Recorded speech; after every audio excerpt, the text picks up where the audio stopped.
Alrighty, guys. What up, everybody? It's your boy Fitzmonk TV here, aka G133. I'm back here with another video on the channel for y'all today. Today, Monday Night Raw review and results for August 12th, 2019. Alright, so the show just ended a little bit ago. We are on the road to Night of Champions, man. And man, oh man, a lot actually happened on this show. There's stuff that I agree with, and there's stuff that, I disagree with, all right? But the main thing, and, I had to, hold up real quick. I'm just trying to fix the settings.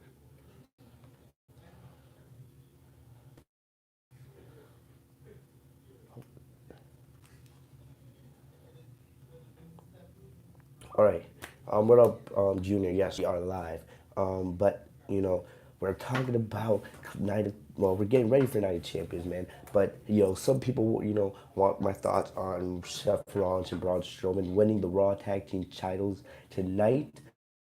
Well, we'll get to that when we get to that. The main thing that I want to focus on, and you guys saw in the thumbnail, you guys see it in the title. The main thing that I want to focus on tonight is clearly Sasha Banks. She is easily the most talked about thing on the main roster right now. She had her return last week. WWE, they dropped a video earlier today talking about Sasha's top 10 savage moments because she has a lot of. Sasha's one of the most savage superstars we've ever seen in the company. And man, oh man, she continued that tonight, all right? There's some people bashing Sasha on Twitter for what she did tonight, but, I'll give you guys my thoughts on all that and more on this review. Some of you guys have been asking, my boy Moose, some of you guys, my long-term viewers know him. He's the guy I used to do my Monday Night Raw and SmackDown Live reviews with, aka the Legit Shoot podcast. Some of you guys have been asking, is Moose going to be making a comeback to the channel? I don't know. Right now, probably not right now because, Moose, he's not really watching WWE. He's watching Raw a little bit more for like Sasha and Bray Wyatt, but he's not watching Raw fully, which is very understandable, So maybe, but he is in the live chat. So if you guys want to talk to my boy Moose, you guys can talk to him in the live chat as we go through the review. But yes, maybe one day the Legit Shoot podcast will return, but for right now, we're not doing that. Just to let you guys know. But me and Moose are homies. He's in the live chat if you guys want to talk to him.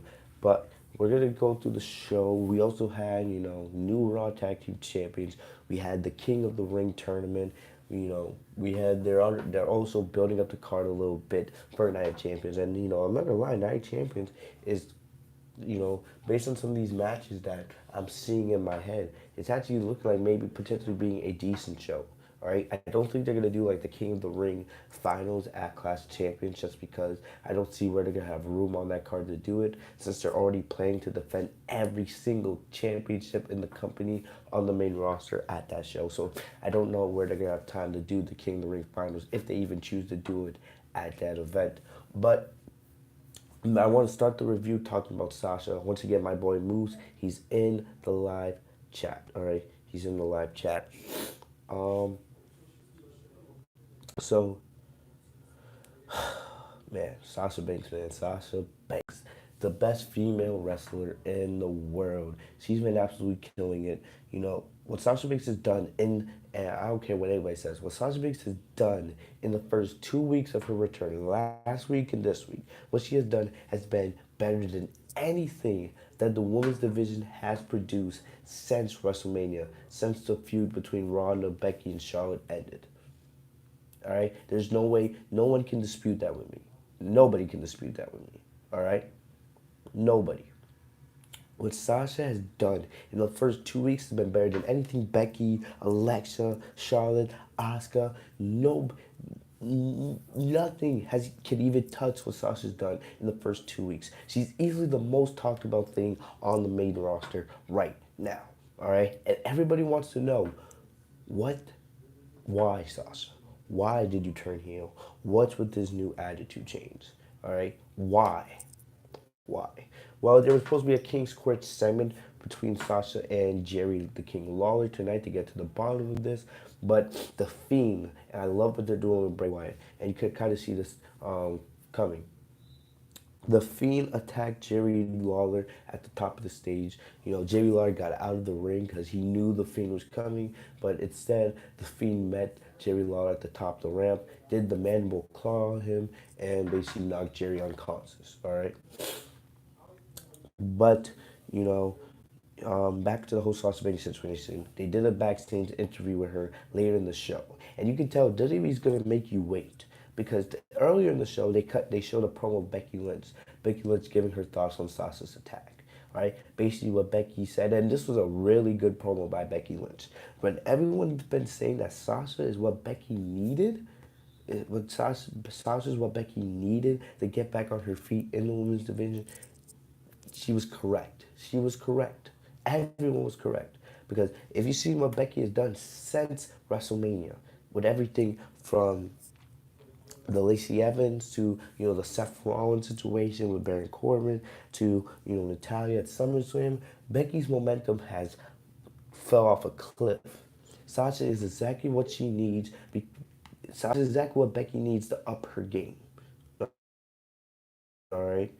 Definitely, because some people will put Sasha and Becky, on equal plates. Becky's promo was really, really good tonight. All right, really, really good.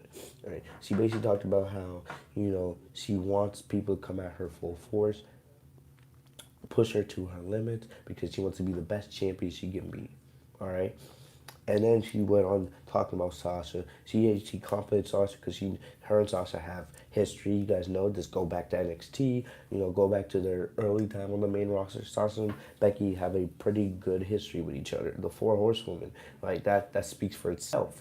But Becky did call Sasha out a lot. All right, and she's been doing it since Sasha left after Mania, and she continued that. One of the biggest lines she said, Sasha is the greatest I don't remember specifically, but it was like Sasha is the greatest to not be a star, something like that. All right, or I don't know. It was a little confusing for me to be honest. With you, but Becky's promo was great. It was really great. Yes, thank you, Moose. Sasha is the greatest to not be great. That's specifically because Sasha, as great as Sasha is, everyone recognizes Sasha is great in the ring. She's great on the mic. We all know this. But the fact is, Sasha, everyone likes to bring up Sasha as a four-time Raw Women's champ, but she's never successfully defended the title.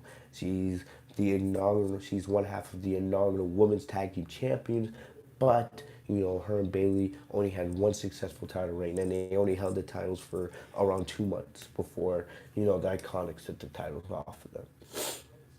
I find it a little stupid because none of those were Sasha's fault. That was just Vince McMahon being a stupid egomaniac. That was just Vince McMahon being a stupid egomaniac. But hey, it's nothing really we can do in that situation. Nothing we can do at all. But Sasha's back now. And Becky Lynch, I love how Becky was bringing real life elements into her promo. Real life elements. But I'm not going to sit here and say Becky Lynch was wrong because most of what she said was right. But then we were all awaiting Sasha's response. All right, so later in the show, Michael Cole comes in, comes to his interview, and he asks the question, Sasha, why did you do what you did last week? Why did you attack Natalya? Why did you attack Becky Lynch? All right, and what Sasha said is, oh, I looked in the mirror last week, and I said, hey, blue is your color. He basically neglected Michael Cole's question and then basically went to talk about her hair color. Savage. Because some people were confused on Twitter because at the beginning of the interview, she was like, oh, thank you, Michael Cole. I want to thank you for giving me this opportunity. Because some people thought they were turning Sasha Banks back into a babyface. Or she was, just here for 1 week. I knew for the whole thing where they were going. Right? So basically, she neglects Michael Cole's question. Then Michael asks us the question again, but Michael then says, with all due respect, Sasha, no one's talking about your blue hair color. Michael Cole, do you not have social media? A lot of people have actually been talking about Sasha's blue hair color. Like I'm wearing blue just because, I feel like I got a little Sasha Banks in me myself. You know what I mean? But that's a little joke there. But what up, Paddle Pot? Um, but if you go back to what they were talking about, you know, Michael, and it was actually a funny moment when Michael Cole says, Sasha, no one's talking about your blue hair color. You know, Michael basically asked the question again. We're talking about Natalia and the attack on Becky Lynch. And then Sasha just basically goes like, she takes a couple seconds and, all right, we're not going to get into a discussion about whether her hair is blue or teal. It's blue. Let's just call it blue. All right, we're not going to get into specific. It's blue. All right, teal, purple, red, whatever. All right, I'm gonna call it blue hair. Let's just leave it at that. But Becky, Sasha leans forward to the camera and she just says, "You're welcome," and I was just like, "Yes, yes, yes, yes, yes, yes," because they're making you wait. Everyone wants to know. Everyone knows Sasha Banks is one of the best, if not the best, woman wrestler in the world. All right, and she's also damn good on the mic. But we're all waiting her response. A lot of people believe they know what Sasha's gonna say. Sasha's gonna go turn ran on the fans, ran on Becky, but they're making you wait. Just like Sasha Banks made us all wait all summer. All right, it's like Sasha knew I'm gonna come back after SummerSlam, and I'm absolutely gonna kill it. All right, but but Sasha made you wait. She kept posting cryptic posts on Instagram, cryptic posts on Twitter. She made you all wait to see what she's gonna do, and she's making you wait now, and I love it. All right, because it would have been too easy. All right, too easy for Sasha Banks to come out today and just be like easily just say, give a promo about why she was gone all these months, why she attacked Becky Lynch, blah blah this, blah blah that. No, all right, the anticipation and what gets you invested in the storyline, get you invested into the feud between Becky and Sasha. Sasha making you wait to tell you why she's doing this makes the story that much greater and makes you want to get behind Becky because the whole point of this is for people to turn on Sasha and root for Becky. All right, even though at the end of the day the story needs to be Sasha becomes champion. All right, because it would be much better to have Sasha as the champion and have Becky as the chaser instead of having it the other way around. All right, because Becky said in her promo, her and Sasha are gonna be playing this cat and mouse game. Cause I said it, this is a feud. This is a feud. No, paddle pot. No, no, no. Anthony is completely right. What Sasha Banks is doing right now is better than anything Becky Lynch has done, other than probably Becky's heel turn. I remember when Becky was like heel for like 2 minutes last year after SummerSlam? That was probably it. What Sasha Banks is doing right now is probably better than what Becky Lynch did, at the end of last summer. And it's ironic. Remember, last summer after SummerSlam was when Becky Lynch's The Man is Born. All right. Now this summer it's Sasha Banks' time. All right. You see how the roles are flip here. You see how the roles are flip. So hey, man. But back to Sasha. Her making you wait. All right, because this story needs to go. Sasha becomes champion at Night of Champions. All right, and then Hell in a Cell, you could do Hell in a Cell with Sasha and Becky. All right, and then I don't know, they would do a third match after that. I really don't know, but the story needs to be Sasha becomes the champion. That's the way the story needs to go. In my opinion, I would have Sasha hold that title all the way to WrestleMania. Not even WrestleMania, past WrestleMania. Maybe to like, I don't know, what's the next pay per view after that, Payback or Extreme Rules? Because Sasha still needs to get that WrestleMania victory, in my opinion. She's still yet to get that WrestleMania victory. But, what they're doing right now, man, with Sasha is absolutely fantastic. And mostly for me, because I don't think it's Vince McMahon that's scripting this. I don't even think it's Paul Heyman. I think it's Sasha putting her foot down, being like, give me creative control of my character, right? You guys just tell me what you want to do for the storylines and let me do the rest. That's what I think is going on. I don't trust Vince McMahon or Paul Heyman to book or write Sasha Banks correctly. No, no. And June, I don't want to hear that nonsense. Not every great heel doesn't need gold. No, you give Sasha Banks the gold now. You know why? Because if you don't do it now, you know damn sure Sasha ain't gonna get it later. Sasha needs to take that gold and hold that all the way past Mania. All right, all the way past WrestleMania. Yeah, she needs to have a title reign like AJ Lee. If you guys remember, right? AJ Lee, when she had that enormous long heel title reign, when she faced everyone from Natalia to Nikki Bella, to Brie Bella, the Paige, etc., etc. Remember how great that title reign was from AJ Lee? And she held that title all the way past WrestleMania. I would be fine. I would be ecstatic. You give Sasha Banks the title, and then you let her run that all the way past WrestleMania, and then you have her losing maybe the Raw after Mania.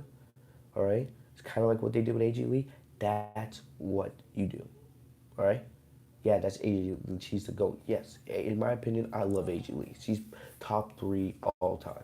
All right, she's right up there with Trish Stratus, you know, and Sasha, in my opinion. All right, AJ, Sasha, Trish. Those are my three greatest of all time. All right, right. Sasha number one, AJ number two. I'll probably put Trish number three, in my opinion. All right, but that's the way you do it. There's no other way. Because if you don't do it now, I know for damn sure they're not going to do it later. So you go all in on Sasha now, and you let her carry, the women's division all the way. I'm sorry, bro. I'm sorry, bro, moves, but Asuka lost, and it's not even Asuka's fault. All right, Asuka lost everything to me after she lost to Charlotte, and it's not even Asuka's fault. Vince McMahon was the one that fucked up Asuka. All right, it wasn't Asuka's fault at all. Asuka's done nothing since she lost to Charlotte, and it's sad that I have to say that. All right, see, you won the women's, the women's um, she won the women's championship at TLC and then lost it 3 months later. It was an absolute joke. Now, Mickey James, she's great, but she's not up there for me. All right, for me, it goes Sasha, AJ, Trish. All right, you can put Oscar in there if you want, but that's just my opinion. My opinion. But there's no other way I see this going. You get the Night Champions, you give Sasha Banks the title, and in my opinion, all right, Sasha Banks versus Becky Lynch should be your main event for Night of Champions. What storyline on WWE television right now? Tell me, what storyline on WWE television right now is better than the story between Sasha and Becky? Seth Rollins doesn't have an opponent. All right, they're teasing their Braun Strowman feud. You know, I don't see where they're going with that. You know, Kofi versus Randy Orton. I'm invested in that feud, but hey. All right, you're asking me for your advice to a wrestling school. Hard work and perseverance, I guess. I've never been to a wrestling school, so I don't really know what to tell you. Just keep working hard on your craft. I'm not a wrestler. I'm just a wrestling podcaster, a wrestling fan like everybody else. Um, but yeah, honestly, Sasha versus Becky should main event Night of Champions.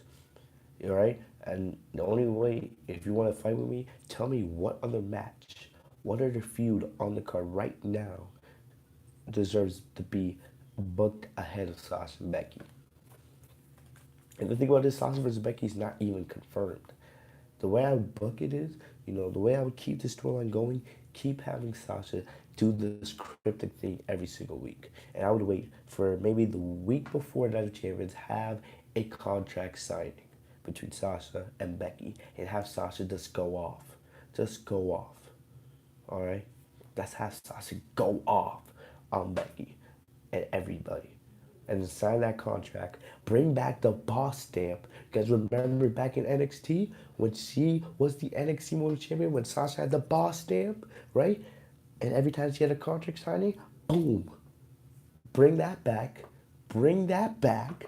And that Night of Champions, in the main event, you have Night of Champions go off the air with Sasha Banks as the Raw Women's Champion. There's no other way. There's no other way, in my opinion. All right, you want to make the women's division feel important again? That's what you do. And the thing about this, I've already talked about half of what Sasha Banks did tonight. All right, everybody thought Sasha was done after her initial segment with Michael Cole. No, no. All right, Later on in the night, Natalia had an interview. She's still having her arm in the sling per storyline because she had that elbow injury. She was talking about how Sasha makes, is her friend, but now she's not her friend. Yada yada this, yada yada that, blah blah blah blah blah blah. Natalia on the mic is cringe. I don't give a damn what she has to say. All right, but it came to the point where Sasha, couldn't where Sasha couldn't take it no more. Sasha attacks Natalia from behind. She's like, huh, you want to keep talking to Daddy? You want to keep talking? And, it's so great how Sasha's playing this up. Because Sasha and Natalia are very, very, very close in real life. All right?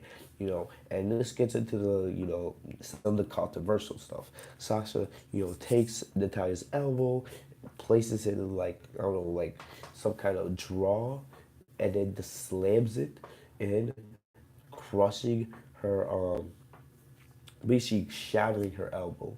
That, like, I don't think Natalia's really injured, but if she was, oh my gosh, she'll probably be in the ER right now, getting elbow surgery. But then Sasha then takes Natalia by the head and says, "Go to hell, Nattie, and tell your dad I said hi." WWE, like I said earlier, WWE today released a top 10 Sasha Banks Savage moments. Well, I think you got to go back and re-edit that because you just added another Savage moment tonight. All right, you know that's gonna go down as one of the lines of the year, easily. All right, in my opinion, Sasha Banks attacking Becky versus Natalia probably gonna go down as segment of the year so far. All right, it's right up there with that segment with that parking lot brawl that Ronda, Becky, and Shawn had earlier in the year, but in my opinion, I would have to go with the Sasha Banks attacking Becky and Natalia segment from last week. But that line was something else. It was something else, man. Oh my gosh. You know, but there has been some controversy already on social media. People calling Sasha out, like, how the hell can you say that? No matter if it's storyline or not, that's not right. Her dad's dead. The only way that it would make sense for me, all right, is if Natalia gave Sasha Banks permission to say that line. Because as great as the line was, part of me felt a little bit, uneasy about it just because, yes, Natalia's father is no longer with us.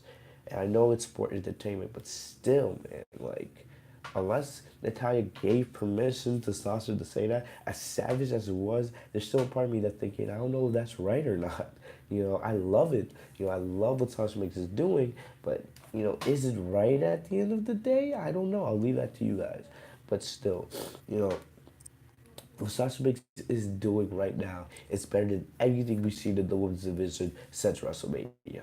All right, and the only way this can go, and I will keep saying it until I'm blue in the face, Night of Champions, Sasha Banks versus Becky Lynch. It should be the main event, in my opinion, and the show should end with Sasha Banks becoming a 5-time Raw Women's Champion, and she should hold that title all the way past WrestleMania, all the way to around the Raw after Mania, in my opinion. All right. You know, I love what they're doing. They're gonna keep making us wait for the Sasha Banks thing to die down. All right, but it's not gonna die down. It's gonna keep picking up heat because the longer Sasha goes without revealing the truth and revealing why she's doing this, the more entertaining it is for us. All right. One thing that I would do also is, Sasha, she hasn't wrestled in 4 months. She hasn't wrestled in 4 months, and Sasha Banks, in my opinion, she is the best female wrestler in the world, but you have ring rust. You haven't wrestled since WrestleMania. All right? I know she's been training in Japan, training in Mexico, but, before, because right now, the rumor is Sasha versus Becky at Night of Champions. What I think they should do, in my opinion, is, maybe next week or week after, do Sasha Banks versus Natalia and have Sasha absolutely squash Natalia. Absolutely squash her and show that she's not messing around. She's the boss and she's back better than ever. All right. And, I love what they're doing with this feud with Becky, but once Sasha opens up her mouth, that's when this feud is going to be taken to another level. Because right now, Sasha's saying stuff like last week when she said, Becky, where's your balls now? Or this week with Natalia, or, tell your father I said hi. You know, every week Sasha's adding more and more savage lines. Oh, rhyming accidentally. But hey, man. But yes, one thing also I wanted to mention, Moose mentioned it right now. NXT, another big thing I did do. I was thinking about doing a separate video on this. I just haven't had the time. NXT now being moved over to USA Network. So basically now, and it's already something else. I already have a problem with us getting 5 hours of wrestling a week.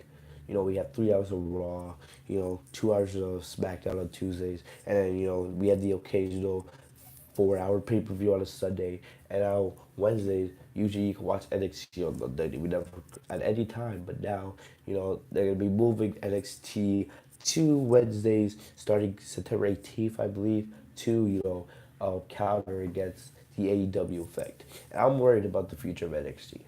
All right, I know Triple H is gonna do his best to keep it the way it is, but I'm worried about it because if it's on USA Network, if it's on live TV, that means Vince McMahon's gonna want to have a major role on the show. He's gonna want to have much more of a major role on the show, and I'm worried about that because the more control Vince McMahon has, usually the worse the project's gonna end up being. Just look at the main roster in the last 3 years. Like, come on. I'm praying that Triple H will be able to keep control of NXT when we go, because what they build at NXT is something the main roster should be modeling its programming after.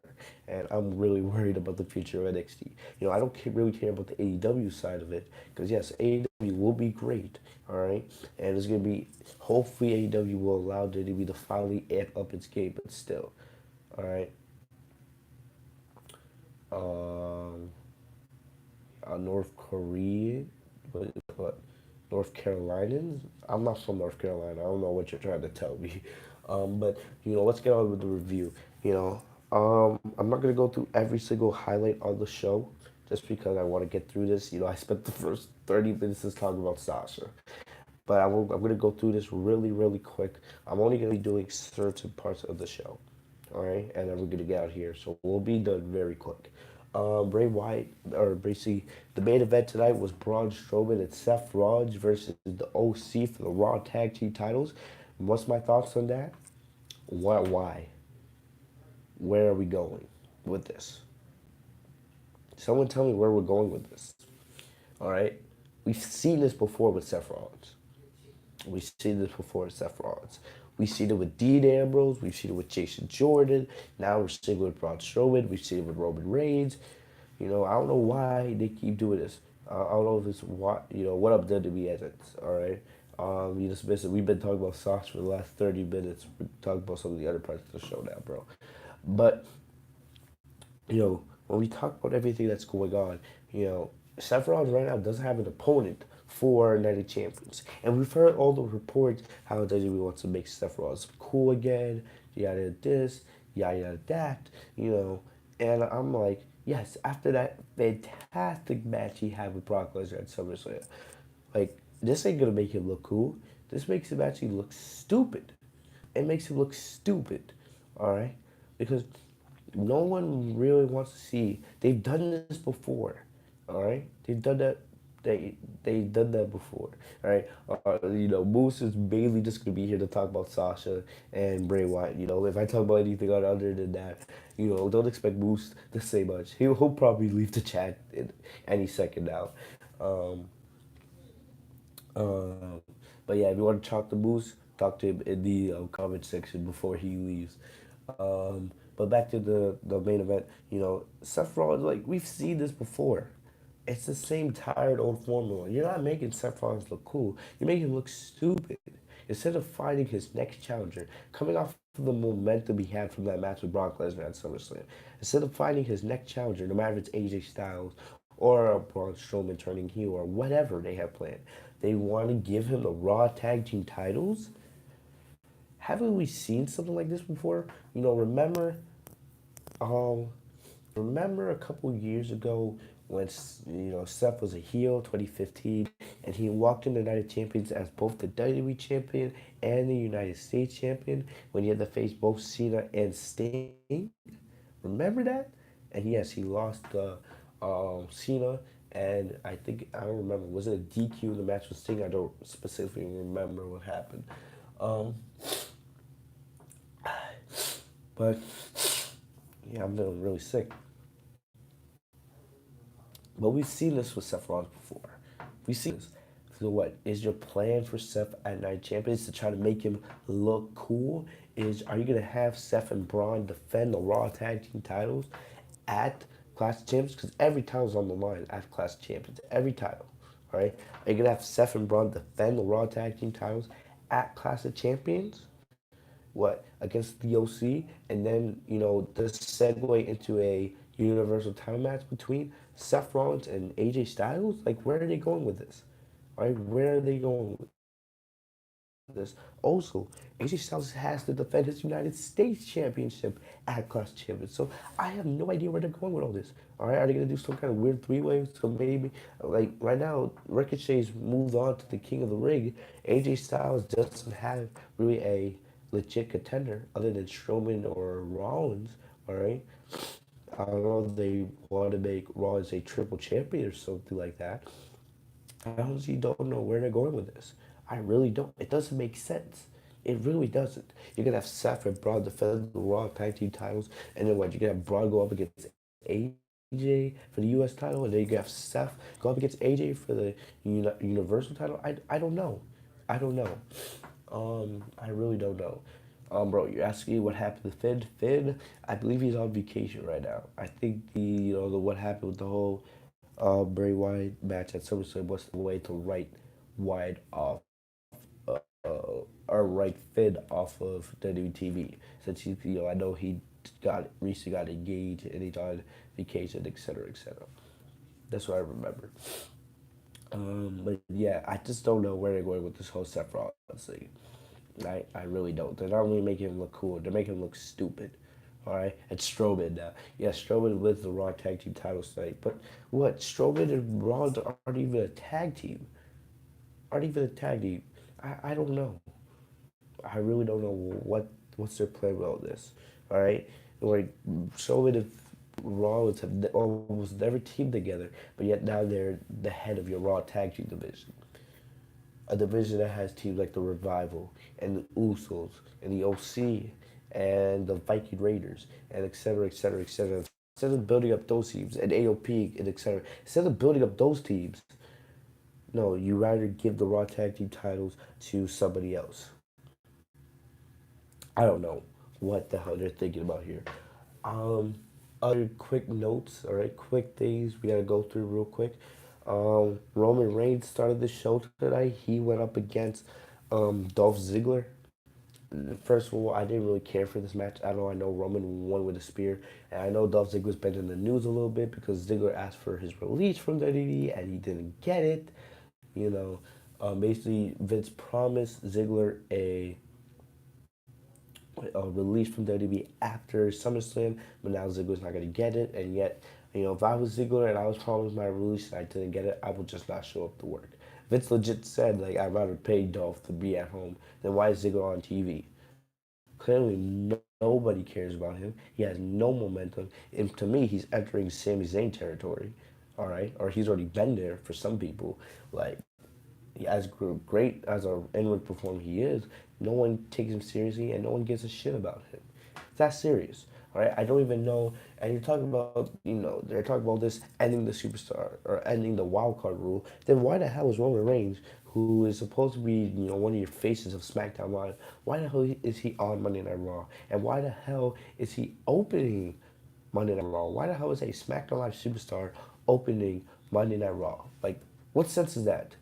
Yeah, and the way I see it, the wild card rule isn't dying at all. It's looking more and more stupid by the day. But that's just the way I see it. We know next, or at least tomorrow, on SmackDown Live, we're gonna hopefully finally find out what's going on with this whole Roman Reigns. Who the hell was the guy who attacked him? I couldn't care less. I really couldn't care less. Another quick thing, the revival and Randy Orton. It seems like those three are building up some kind of new faction. Maybe the 2019 version of Evolution or the 2019 version of um, Legacy. I don't know. Paddle Pat, I didn't really see your question. I'm sorry. You gotta retype your question. But um, what happened? What else happened? I'm losing my train of thought. All right, with the revival, yes. So the revival went up against the SmackDown Live Tag Team Champions, the New Day, and what was it? The match didn't really go on well along because Randy Orton came out and just started RKOing everybody. Biggie, Xavier Woods, Kofi Kingston, and I love this segment. Also, I forgot to do the reaction to Film Theory. All right, I've been busy. I'm not even in town right now. So, and, this is not usually where I even record my videos. So, you know, hopefully when I get home later this week, I'll sit down and do that reaction. All right, you may have to send me the link again. But, talking to, back to everything that's going on, I like what they're doing with this whole Randy Orton. Because it seems like that's where they're going. Because the revival tonight had, snake boots, just like Randy Orton. And the commentators actually mentioned that. Speaking of the commentators, I know Corey Graves is on vacation. Kind of gotten tired of Corey Graves, in my opinion. But Vic Joseph replaced Jerry Lawler after he was attacked by Bray Wyatt, and I actually enjoyed Vic Joseph. He was kind of like a breath of fresh air. Anybody that sees what he does, on 205 Live or NXT, you guys know what Vic Joseph brings to the table, and he was kind of like a breath of fresh air. He made the second half of this show better. All right, yes, you can send me the video, but man, oh man. Um, Orton and the Revival had a vicious attack on Kofi and his brothers, man, and so we'll have to wait and see where they go with that. Worry about I'm enjoying doing it. Most likely I think Clash Champions. That's when Orton finally becomes champion, just right before SmackDown heads to Fox. But we'll have to wait and see.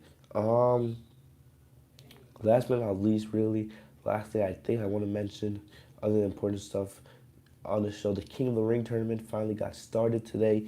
You know, I'm not sure. I believe Cedric Alexander defeated Sami Zayn, Samoa Joe defeated Cesaro, and I believe that was it for the first round matches, if I remember correctly. But you know, my pick. People have been asking what's my pick for the King of the Ring. I'm going with Buddy Murphy. That's my pick. After what Buddy Murphy did with Robert Reigns last week on SmackDown, and we're getting Buddy Murphy versus Daniel Bryan tomorrow night on SmackDown Live. The guy, I think he's opening eyes in the WWE. I feel like he's going to become a major, major, major star going forward. And I feel like, in my opinion, if it's not Buddy Murphy, I'm not. I don't remember the bracket that well. If it's not Buddy Murphy, I'm gonna go probably with Drew McIntyre as my second choice. The guy looks like a king. Drew McIntyre looks like he's meant to be king of the ring, in my opinion. He just has that look about him. But other than that, that's about all I got for you guys today. I hope you guys enjoyed the review. I want to thank my homie Moose. I'm not sure if he's still in the live chat or not, but thank my homie Moose for coming through on the live chat. Hopefully, eventually one day the Legit Shoe podcast will make a return. But at least he was here. Also, I forgot to mention the whole Rey Mysterio thing. I didn't care about that segment at all. Supposedly now they're bringing Rey Mysterio's son back to TV, Dominic. I don't care. I don't care about that at all. Dominic doesn't bring anything appealing. I don't even know if he can actually wrestle. All right, I don't know what the plans are there. You can tell Rey Mysterio, man, he just he looks miserable right now. Hopefully WWE lets him go. Let Ray walk. Let Ray go to AEW and finish off his career strong. Because WWE isn't using him correctly at all. But other than that, that's about all I got for you guys today. I'm going to get out of here. Remember, my social media links are in the description down below. Follow me on Instagram, Snapchat, Twitter. Also, you guys are new to the channel, make sure to slap that like button, comment, and subscribe, and enable notifications by clicking the bell next to my name, Fitzmonk TV, so you guys are notified every time I post a new video. Hopefully, you know, hopefully I'll have a SmackDown live review for you guys tomorrow. But we'll have to wait and see. Other than that, that's all I got for you guys today. I'm gonna get out of here. Have a great day, guys. Peace.